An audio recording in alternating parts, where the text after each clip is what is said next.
వందనాలు. సంఘ కాపరికి, సంఘ పెద్దలకు మీ అందరికీ నా వందనాలు. పోయిన వారం నేను చర్చికి రాలేదు, విజయవాడ వెళ్ళాను. మా అమ్మాయి ఇంట్లో కూడా ప్రార్థన పెట్టుకుంటున్నారు. పిలిచింది రమ్మని అందరూ వెళ్తే మరి అక్కడ శుక్రవారం ప్రార్థన అయిపోయింది. శనివారం మళ్ళీ ఆదివారం అప్పుడు చర్చి ఉంటాను. వెళ్ళొచ్చాము. వెళ్ళొచ్చిన తర్వాత సోమవారం ఇంటికి వచ్చాము. ఇంటికి వచ్చిన తర్వాత మంగళవారం బుధవారం అయిపోయింది.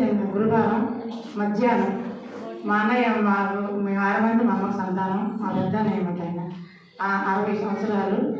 అయితే ఆయన కొద్దిగా కాలు షుగర్ వల్ల ఏళ్ళు పెద్ద బొడ్డు మీద తీసేసారు. మనం ఎంతో దేవుడు ప్రార్థన చేస్తాడు. మన 6 నెలల కూడా బాప్తిజం కూడా పొందాడు. చెప్పాడు అన్నయ్య బాప్తిజం తీసుకో మా నాన్న కూడా చెప్పారండి. వెళ్ళినప్పుడల్లా మా నాన్న చెప్పేదాన్ని. మా నాన్న వయసు అయిపోయిందమ్మా నాకు ఇప్పుడు ఎలా ఇస్తారు 70-40 అని ఆయన తీసుకోకుండా ఆయన అలాగే చనిపోయాడు. ఈయన కూడా చెప్పాను వెళ్ళినప్పుడల్లా ఆయన దేవుడు మాటలు చెప్పాను. పాటలు యువసంగా పాటలు ఇష్టమా మాది ఎప్పుడు పాటించుకుంటాడు నా చేత. చిన్నప్పటి నుంచి మాకు చదువు నేను ఏ బడికి వెళ్ళలేదు, నేను ఏ స్కూల్కి వెళ్ళలేదు. మా అన్నయ్య చెప్పిన చదివే నాకు అలాగే మా అన్నయ్య చెప్పాడు. వాళ్ళు అమ్మ చెప్పాడు. తర్వాత నేనే చిన్న నేర్చుకొని మరి మా పాటలు కానీ మా పాట ఎలా పాడాలో మా అన్న కళాకారుడు ఆయన. చాలామంది ఆయనకి ఒక మార్గదర్శిగా మా పొలంలో ఉన్న చాలామంది కూడా ప్రోగ్రాలని ఏవని గవర్నమెంట్ ప్రోగ్రాలు కానీ రేడియో టీవీ ఆర్టిస్ట్ అని చాలా ఇది అయినా కళాకారులు అయితే ఆయన మరణించారు. మన గురువారం 12 గంటలకు. ఆయన కూడా ఒకటే ప్రార్థన చేస్తున్నాడు. కాలు బాధ భరించలేక ఇది వేసి ప్రభుత్వం తీసుకెళ్ళిపోయా ఈ రాజ్యాన్ని తీసుకెళ్ళిపో రోజు ప్రార్థన చేస్తూనే ఉన్నాడు.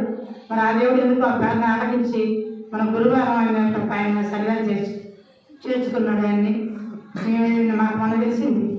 ఎమ్మటే మాకు ఫోన్ వచ్చింది. వెళ్దామని పట్టుకెళ్ళి నవజం వెళ్ళిపోయింది. అసలు ఇంకోటి పూరి ఎక్స్ప్రెస్ అనేది చాలా 5 గంటలకు వచ్చింది. అది విజయవాడ వెళ్ళిపడగలదు మామూలు వాన కాదు, కొంత వాన చాలా ఇబ్బంది పడ్డాను. అక్కడి నుంచి మరి ఇంకొక ఎక్స్ప్రెస్ ఎక్కాము విజయవాడ నుంచి. అసలుకి నించుంటే స్థలం లేదు, ఎంతో ఇబ్బంది పడిపోయాను. దేవుడు ఒకటే ప్రార్థిస్తున్నాను. ఆయన అక్కడికి వెళ్ళేవారు క్షేమంగా నడిపించి ప్రభు రాత్రి 11 గంటలు చేరుకున్నాం. 3 గంటలకు వెళ్ళినాడు. చాలా ఇబ్బంది పడ్డాము. మన శుక్రవారం సమాధి కార్యక్రమం అయిపోయింది. పొద్దున బయలుదేరి ఇంటికి వచ్చాము. ఇప్పుడు కూడా దేవుడు ఎంతగానో కాచి కాపాడి తోడుగా ఉన్నాడు. కానీ మా అన్నయ్య మరణించిన మాకు ఎంతో బాధ వేదన. మా అందరికీ పెద్ద ఆయన. కానీ వయసు తక్కువే. ఆయన కూడా దేవుడు అంటే ఎంతో అభిమానం. ఎప్పుడు ప్రార్థన పెట్టుకుంటాడు. జ్యోతిగా రాజు గారితో ప్రార్థన పెట్టుకుంటాడు. ఇంటికి తెప్పించుకొని ప్రతిసారి అందరూ ప్రార్థన అంటే అంత పాటలు ఇన్ని పాటలు పట్టించుకోవడం మా అమ్మతో అన్ని పాటలే ఇస్రాయేల్ పాటలు అన్నీ పాటించుకున్నాడు. చాలా ఆయన కోసం ప్రార్థన చేయండి. దేవుడు దేవుడు